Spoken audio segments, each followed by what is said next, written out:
I'm not pulling on my driveway. We all know what that means. It's time for another drive to work, coronavirus edition. So I've started doing this thing where I talk with R&D members about sets that we worked on together. And so today I've brought in Erik Lauer to talk about original Innistrad. Hey, Erik. Hello, Mark. How are you doing? Okay, so this is an interesting set where I led the design of the set and you led the development of the set. Right. So I'm going to pick up the story. I mean, I've told the story of my part of making Innistrad. So I'm going to pick up the story. There was a period, we used to have this period in between design and development that we called Divine, where development started giving feedback. So I'm going to pick up our story on, okay, I've made this set based on Gothic horror, and you're brought in. So let's start at Divine. What do you remember from Divine? So my very first game, I actually died before I got a fifth turn. And so Aaron asked me what I learned, and I said, not much. I only had 4 turns, and then I died. But I did get to see double-faced cards in action, and we were actually playing sealed the first time. So it's kind of rough when you're playing sealed and just die that fast. And initially what was interesting about Divine was there were more black cards than any other color, but not by a lot. But we were playing sealed. So the way sealed worked at the time, you didn't get a lot of extra cards. So if you tried to build your deck using 2 colors that weren't black, it never worked out. So basically everyone played black if they were playing a 2-color deck. So I decided, okay, it's gonna feel more black, but it's not actually gonna have more black cards if that's how sealed's gonna work. You can't have a Grand Prix where everyone shows up and every single person's playing black, basically. Let me just explain for the audience real quick. You and I know this, but one of the ideas we were playing around with, because the world was so black that we upped the black by, not a lot, but by a little bit, but enough, obviously, that it impacted limited. Yes. Well, especially sealed. Sealed more than draft, because you only get so many cards. And in draft, if someone's drafting black, that means more cards for you if you're not drafting black, but sealed doesn't work that way. So this was development was really young at the time because Mike Turian and Matt Place had just left. So I was the only developer in all of R&D who had led a set to completion. Tom Lapilli was leading his first set, and no other developer had led a set. So we really were starting over with processes and how to get things done. And there was some concern that there wasn't enough new stuff. Not from the developers, but from people that we would have play with the set. And there was some concern that the double-faced cards were just too big a change. And what bothered me was some people gave both complaints. Like, pick a lane. Is it too new, or is it too new and different, or is it too much the same old stuff like a core set? How is it, unless you just think like that this transformation flipping thing is just dumb, how could it be both at the same time? And so we talked about what was in the set, and I really thought, so I added the idea that we'd been toying around with of green needed more creature removal and making fight into a thing that green always got. But other than that, I just thought there was enough new stuff in this set. So for the audience, just to understand, when we handed over the set, Transform was in the set, and Flashback was in the set, and Morbid was in the set, and the werewolf mechanic was in the set. So most of the mechanics you think of as being in the set were there when we handed it off. Right. So we changed them a little bit. Flashback was all on color, and we changed it to have some off color. The werewolves transformed. There was a little bit of a timing glitch where if you cast spells during the end step, they never were counted. So we tweaked things a little bit, but that's basically just finding out tiny glitches that you always discover. Another thing you changed, by the way, as you brought that up, I think the way we had it originally was it just required 2 spells cast by any player to make it switch, and you changed it so 1 player had to cast both spells. Oh, that's right. Yes, yeah. I remember that. Yeah. It was like spell, cancel, okay, it's daytime, and people wouldn't know it's daytime. Yeah. And so usually I'm like, well, it must not be very intuitive. If the rules say it works this way, you still don't think it does. I'm just going to write, you should have to test to yourself. Yeah. And the Scob could eat eat a creature from either person's graveyard, and I thought so one of the things I try to avoid is what I call rock, paper, scissors, where this deck beats that deck beats another deck. Even though some people think that's how games should work, I think it's more fun if we do different things, but every matchup is fair, and it's about us playing a game, not the rock defeating the scissor. It's about Mark and Eric playing a game of Magic. So that led to blue and black needing a lot more self-mill. So there's a 1/4 that ETBs and mills you. And this was actually a really contentious card at the time. People would come up to me and insist we take this card out of the set. How could you have a 1/4 that mills you? What? So I actually like that people can discover which colors are for them and which colors are not for them and pick the stuff they really love and not just have everything be, what do we call it? Vanilla toast, I think. Yeah. But yeah, it's all flavorful, and some of them are for you and some of them aren't. If you don't like milling yourself, don't play this color because that's how this deck is going to work. But some other colors have to not act that way and have to act more normal. And so that was a large part of it. But the other outgrowth was because some members of R&D just wouldn't drop the hatchet when it came to trying to get double-faced cards out, just had fewer drafts because their feedback, you run drafts to get feedback on the draft environment. And when half the feedback is, I can't believe you're doing double-faced cards, it kind of makes it a not very useful experience. So we moved on with a lot of flavor, and Tom Lapilli was working on Kaijudo at the time. Wait, was it Kaijudo? No. What's the other one? Dark Ascension? No. Oh, Duel Masters. Duel Masters? Duel Masters, Yeah. which also was doing double-faced cards. Well, that's where the idea came from, by the way. We were trying to make Werewolves work. Tom Lapilli had been working on Duel Masters and said, hey, Duel Masters has this double-faced technology. Maybe we could use that. And we tried it, and we really liked it. Eric, I want to tell one story that fits in here just because it... Yeah. So you came to me early on, and you said to me, I'm getting a lot of comments on the double-face cards. How much confidence do you have? And I said, 100%, Eric. We 100% should be doing this. It is the right call. And you said, okay, we'll make it happen. And I always remember that conversation. Oh, that's interesting.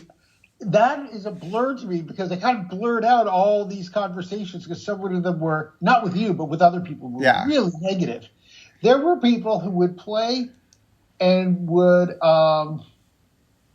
they wouldn't use sleeves and they wouldn't use the equivalent of a checklist card. They would just put in a double-faced card into their deck where you could see it. Yeah. It's like, why are you doing that? And they're like, this is what I think I would do in the real world. It's, no, you wouldn't. So that type of discussion is what led to is an interesting, I believe that we only drafted in all of development 8 times, the entire set. So a lot of it was just theory craft, and some of it was, well, what are these colors supposed to do?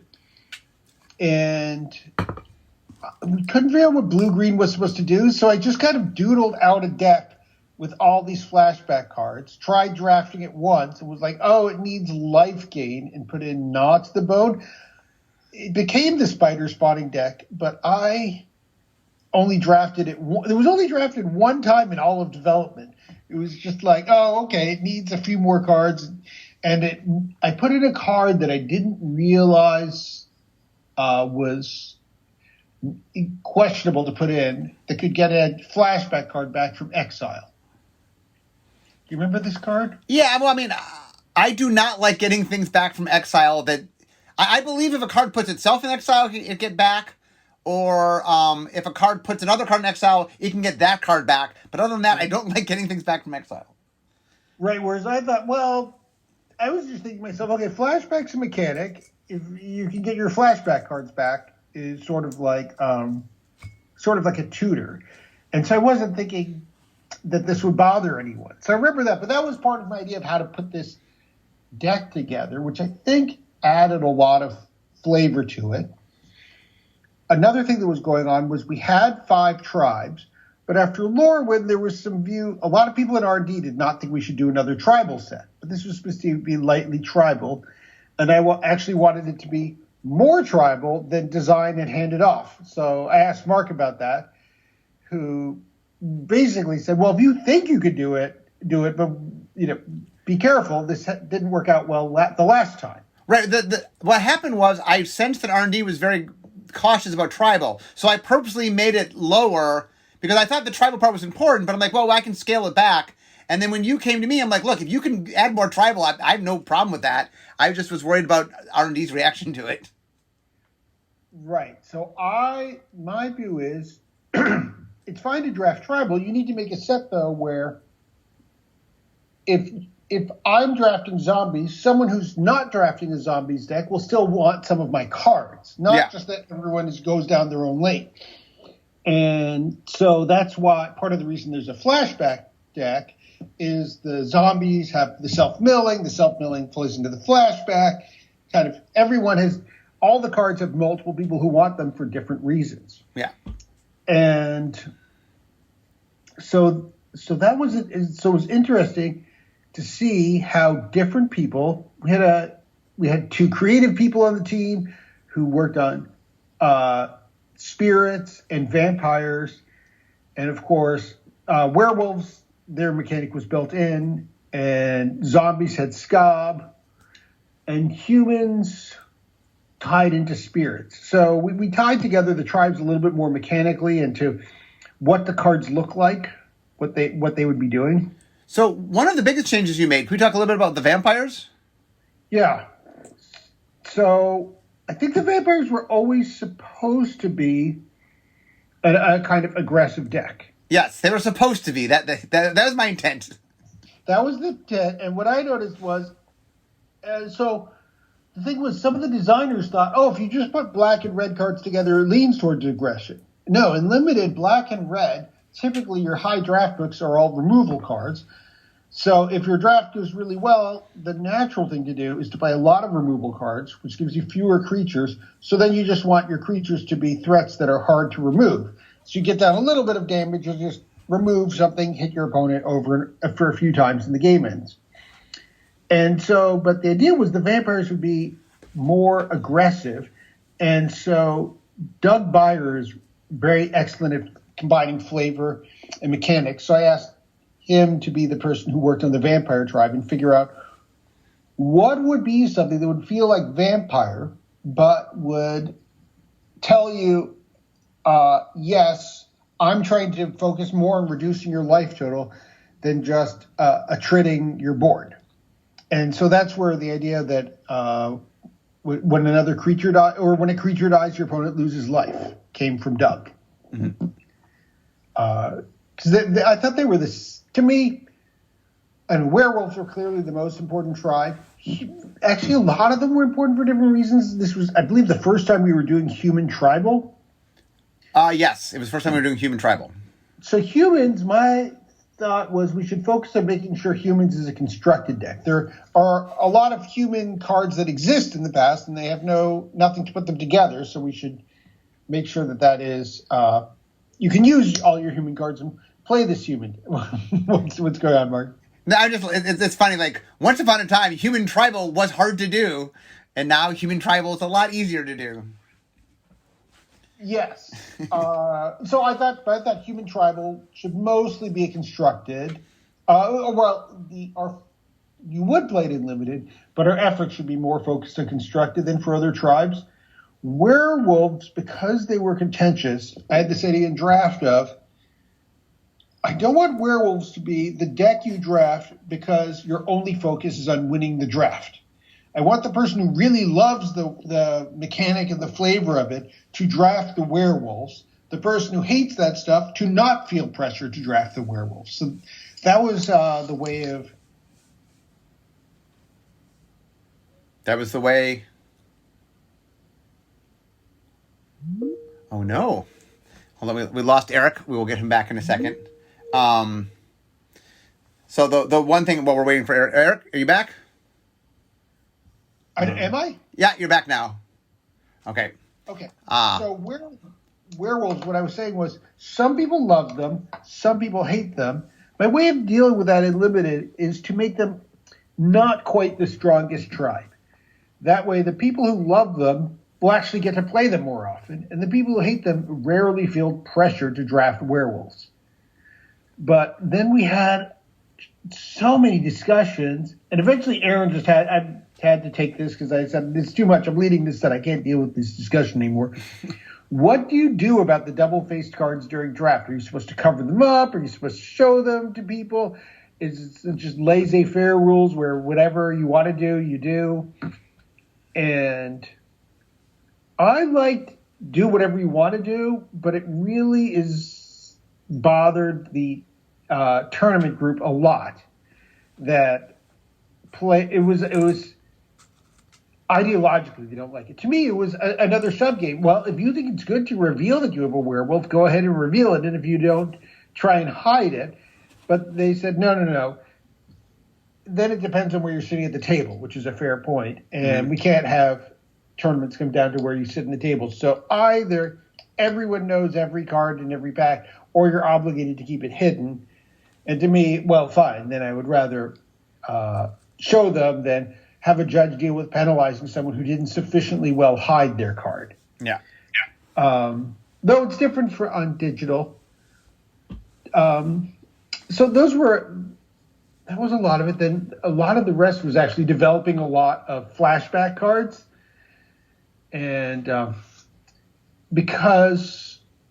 if you look at it, there's where flashback is the card advantage of the set, which was another discussion. Some of the designers did not see flashback as card drawing. To me, flashback is you cast the spell and you draw a card. The card you draw is the one that's in your graveyard, actually. The reason you draw cards is so you can play them later. You can play this later. It just happens to be in your graveyard, not your hand, which was a little abstract for some of the non-developers on my team to say, well, what? I drew a card, but it's in my graveyard? Yes, the reason you draw a card is so you can play it, and it's in your graveyard. So I'm not sure. Is there anything else you want to talk about? That was what I remember. Yeah, the thing about vampires that was interesting to me was it always was we wanted vampires to be the aggressive tribe, but we just didn't do a good job of making that true. Like one of the things about development, set design, play design is a lot of times it's realizing things, like understanding what the vision is, but making it actually happen. Like we'd wanted vampires to be fast, but we hadn't made them fast. And you did a really good job of figuring out, okay, how do I make that true? Yeah, so sometimes I can watch the designers are having fun, the developers are not having fun. And one thing I've noticed, sometimes you have to get the designers to play again and watch them and see why they're having fun. Sometimes it's just not the strongest line. And the developers will always focus on the strongest line, even if it's not a particularly fun game. So I think that in design it was working, but when developers were playing with the set, they were just killing everything in sight. It was all they ever did with Black Red. So it was make their removal a little weaker, make the creatures a little more aggressive, add the flavorful creature dies, they lose life to say, look, get your opponent low and you finish them off with these things. But I think that's common. Oh, yeah. So we've talked about, you talked a little bit about how you tweaked Transform and the werewolf mechanic, and you talked about how you added in off-color stuff for Flashback. Do you want to talk about Morbid a little bit? What did you do with Morbid? Oh, well, one more thing about Transform. What I noticed was the number of Transform cards led to the rarities and the math not lining up, and Mark really didn't like it when I cut some cards to make the numbers line up. I think Mark thought I was just cutting cards to cut them, when really I was just making the algebra work out. Do you remember this? I mean, I'm sure at the time it's like, that's a good card. Why are you cutting that card? It's a good card. But I let Mark say which ones he thought were the best ones, which were the same ones. Mm-hmm. So Morbid. So in the end, I don't remember changing. I remember talking about which colors should do Morbid. Mm-hmm. I don't remember large changes to it. Wasn't it always if a creature died, you get a reward? Yeah. I'm just wondering. I mean, we're going through the mechanics. I'm trying to remember what else you changed. Like, one of my memories of this whole set was I was very happy with the design, but I felt like you did a really good job of just taking the vision and making it better. Yeah, I thought Morbid worked. A lot of the development, well, so some of it was just figuring out where the sets, the ideas were good, the execution didn't always work. Yeah. Right. I think the biggest one in terms of limited was just saying, my scobs only eat creatures from my graveyard, not yours. Therefore, we need to put a bunch of self-milling on the creatures to make that work, which played into a loopy flashback deck, which then your loopy flashback deck has creatures in it, so cards that count your creatures. So it wasn't going to be blue-green, but you would put spider spawning in, and which was top-down, and then it was, we can stretch this out into a 3-color deck. There weren't really 3-color decks in the design handoff, but there was a blue, red, black flashback deck and a black, red, green spider spawning deck that we made during development just to add a little bit. I like adding a little bit of 3-color, although usually I do it with green in particular because green, of course, can fix the colors and make it all work. But I don't think there was that much change. There was we had a refinement period when finally art came back because it's a very flavorful set. So then we had a pass of just making little tweaks. And I think one of the mistakes in Limited, which we called the Invisible Man, was the Invisible Stalker in the end. Yeah. So a couple of the mistakes in set that, and there's a lifelink equipment when it's equipped to humans. Most of the mistakes actually are we were trying really hard to tie into the flavor and going a little too far with the power in some of those cards. Although the main one was completely tangential to this. There was a Pro Tour player card, which might be the most famous card from the whole set, which is Snapcaster Mage, that was kind of tangential to the whole thing. Yeah. Originally, that card was going to be a land that was also a counterspell. And I said, a land that's a counterspell? If that's in the environment, there's going to be just decks with tons of counterspells because the opportunity cost is too low. If it's like, I don't have enough lands, I'll just play this counterspell as a land this game. Just let you squeeze more counterspells into your deck. So Zach Hill had not led any sets yet. So I made a classic mistake. I said, you just make this one card and I'll trust you.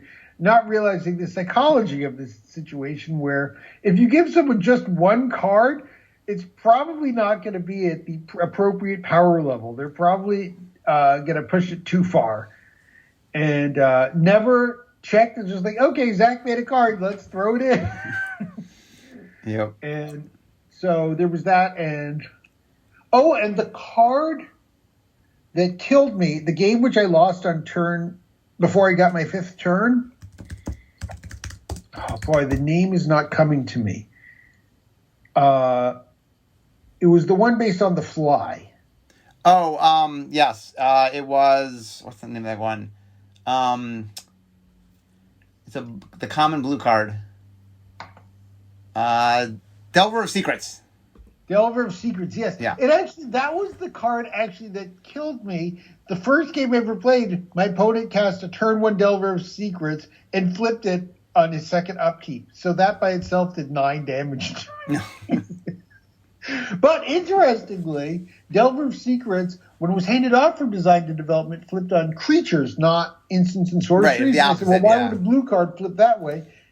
And Mark said, well, I really like the fly, but I'm worried if it's instants and sorceries, it won't see play. And I said, don't worry. That'll work. So that's where Legacy All-Star Delver of Secrets came from. Yeah, it's funny that I base it on the percentages of you being able to flip it. So that's why I did creature, just so it would flip more often. But you were right, the flavor was much better being a spell. I just was worried that if I did a spell, it wouldn't happen, but it did. Right, but as a limited card, you might say, well, you only have 15 creatures, and technically 14 creatures out of 39 if you have one Delver of Secrets in your deck that's on the table. Yeah. So in that sense, yes, you have all these lands and all these creatures, so you can't possibly have many instants and sorceries. But as a constructed card, it's a build around, which tells you to load your deck up with those. Yep. Or to play it in Legacy, where Brainstorm just is 4 right off the bat, and probably Force of Will also. That is true. So do you have what other? I mean, I'm not super far away from my desk, so we have another maybe 5 minutes. What are your favorite stories of making Innistrad? My favorite stories? Yeah, do you have a memory of Innistrad? You just remember some? I don't know. When you think back to Innistrad, what do you most remember?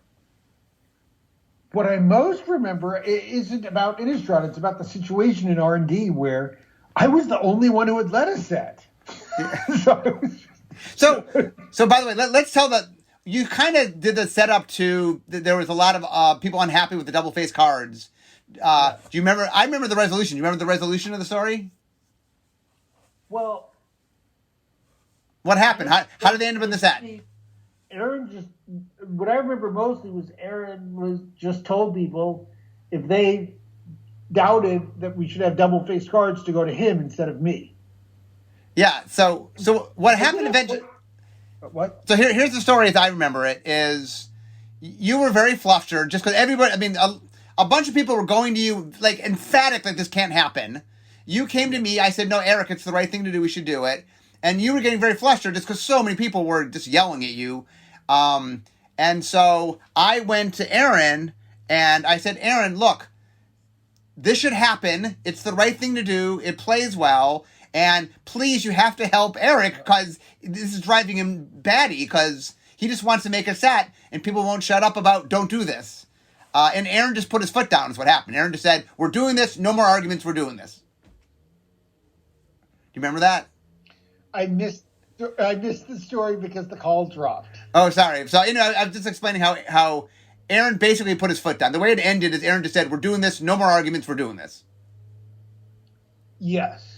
That was very helpful. Yes. You thought I wanted to cut it. I just wanted the arguments to go away. Oh, no. I mean, I think at the time, you were just very flustered. I was just like, it should be in the set. And I was afraid you were going to cut it. I'm like, look, it really should be in the set. And you seemed to want to keep it in the set. It was just, you were getting flustered by the fact that everyone was yelling at you. But, so. I never made any moves or explored removing it from the set. Yeah. I did have to tell a team member, you can't bring this up anymore. You just have to just. It is funny. So, the guy that now, like, one of the guys in charge of Magic, a guy named Ken Troop, who was really, really against him at the time, after the set came out, Ken came up to me and apologized. I don't know if he apologized to you. He apologized to me. And he said, I really didn't think it was the right thing to do. I thought we were doing the wrong thing. And now the set's come out and I see the reaction. And I see the audience. And he goes, man, oh man, you were correct. I am so sorry. You did the right thing. So, it meant a lot to me. I mean, because people oftentimes will argue with things. It's not often that they come back later and go, I was wrong. I'm sorry. That doesn't happen all that often. Oh, interesting. So, I don't know, because normally when I disagree with you, I go after I change it to what I want, so I don't have any stories like that with you.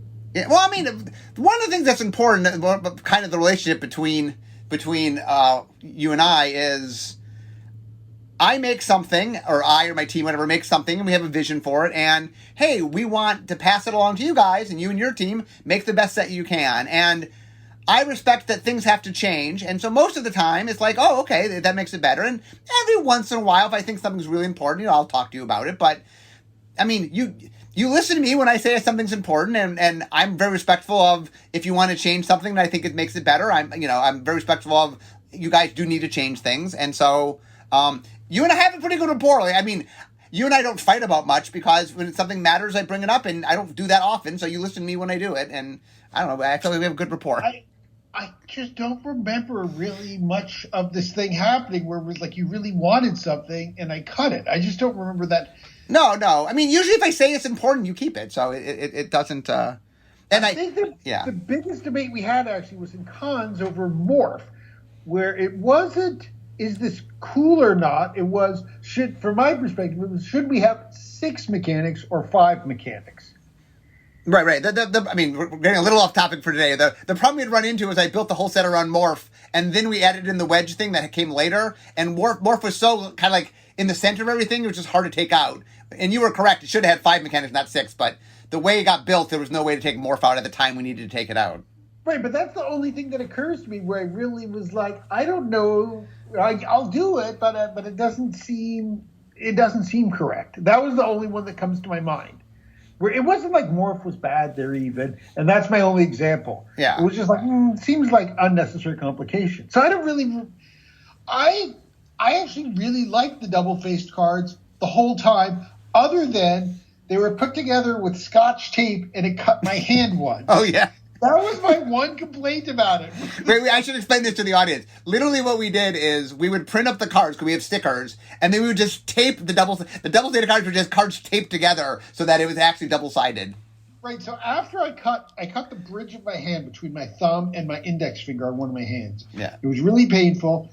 And then Peter had an idea of just taking one card and stickering both sides. Yes, that was the upgrade. Once we were by the cut your hand on the tapes thing, I liked them from then on. That was my one time of really not liking them. So anyway, but I guess that didn't apply to the real world, of course. It's just. So anyway, Eric, I'm almost to work here. So do you have any final thoughts on Innistrad, on original Innistrad? I just have really fond memories of both making it and playing with it. And obviously a lot of other people do too, because we made it again. Yeah, I mean, it's possible. People ask me, what's the best set I ever made? And it's hard to pick. I've made so many sets. But like one of the leading contenders is Innistrad. I'm really happy. I thought Innistrad turned out amazingly well. Yeah, I agree. I don't have a favorite, but that's certainly high on my list. Yeah, I mean, I've made so many. I have so many sets I made. I have a bunch I like, but it is definitely one of my favorites. Like, as far as the end result was just really, really good. It is one of the home runs in my mind of sets that I did. I feel confident I've made the second most sets of anyone. That is quite possible. I do think you've taken that. Elliot, and I don't know who else there would be. Yeah, I think you do have. You're in the number 2. You ain't going to catch up to me anytime soon, but you clearly have the number 2 slot. Yes. Okay. Okay. Well, thanks, Eric. So, guys, I'm now at my desk, so we all know what that means. It means this is the end of my drive to work. So instead of talking magic, it's time for me to be making magic. So, Eric, thank you so much for joining us today. And thank you for the ride. And guys, I'll see all of you next time. Bye-bye.